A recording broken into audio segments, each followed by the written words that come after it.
Hi అండి, అందరూ ఎలా ఉన్నారు? బాగున్నారా? అయిపోయినాయి పనులన్నీ. ఏ వంటలు చేశారు? నేనైతే ఈరోజు కరివేపాకు చికెన్ ఫ్రై చేస్తున్నాను. దానికి కావాల్సింది ఒక అరకిలో చికెన్ తెచ్చి శుభ్రంగా ఉప్పు పసుపు వేసి ఉడకబెట్టి పెట్టేస్తానంటే అవి పక్కకు పెట్టేసుకొని అదే బాండిల్లో కొద్దిగా మన కారాన్ని సరిపడంత ఎండుమిర్చి, మన కరివేపాకు సరిపడంత కరివేపాకు రెండు కలిపేసి కొంచెం ఆయిల్ వేసి వేయించుకుందామండి. లైట్గా సిమ్లో పెట్టేసుకొని వేయించుకుందాం. హైలో పెడితే మాడిపోతుంది కాబట్టి సిమ్లో పెట్టి వేయించుకొని పక్కకు పెట్టేసుకొని అదే బాండిల్లో కొద్దిగా ఉల్లిపాయలు, పచ్చిమిర్చి, కరివేపాకు వేసుకొని లైట్గా వేయించుకుందాం. దీనికి గరం మసాలా, అల్లం వెల్లిపాయ పేస్ట్ అక్కర్లేదండి.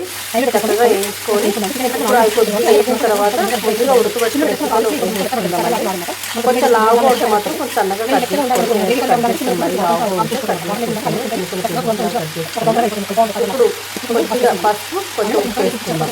రెండు వేసేసుకొని చక్కగా సిమ్లో పెట్టేసుకుంటూ హైలో పెట్టుకుని కలుపుతూ అరగంటకుండా కలుపుకుందాం. మూత పెట్టి మాత్రం మెత్తగా ఫ్రై లాగా అవ్వదు.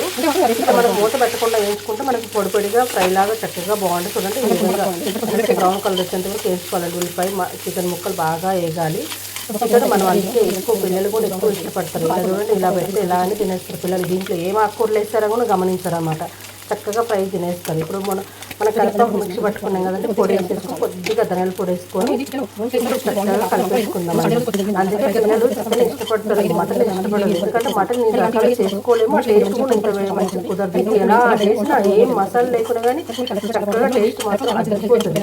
అందులో కరివేపాకు చాలా మంచిది కదండి హెల్త్కి. మధ్య అసలు లేడీస్ అని కాదు, జెంట్స్ అని కాదు, అందరికీ జుట్టు ఊడిపోతుంది. కరివేపాకు ఎక్కువ తినట్లేదు కాబట్టి ఇలా కాస్త మనం ఇలా డిఫరెంట్గా కరివేపాకు అన్ని కూరల్లో కొన్నిలాగా చేసి పెట్టి తింటూ ఉంటే వాళ్ళకి మనకైనా బాగుంటుంది, వాళ్ళకైనా హెల్త్ కూడా చాలా మంచిది. కాబట్టి ఇలా వెరైటీగా చికెన్ ఫ్రై కానీ వేసుకుంటే బాగుంటుంది. కానీ మటన్ ఫ్రైలో అలా అయితే వేస్తే బాగుంటుందో లేదో నాకు తెలియదు. కానీ ఇలా అయితే మన చికెన్ ఎన్ని రకాలైన చేసుకోవచ్చు కదా. కమ్మటి కరివేపాకు చికెన్ ఫ్రై రెడీ అయిపోయింది. ప్లీజ్ నచ్చితే లైక్ చేయండి, షేర్ చేయండి. ఒకసారి మీరు ఈ విధంగా ట్రై చేయండి. సూపర్ టేస్ట్ ఉంది.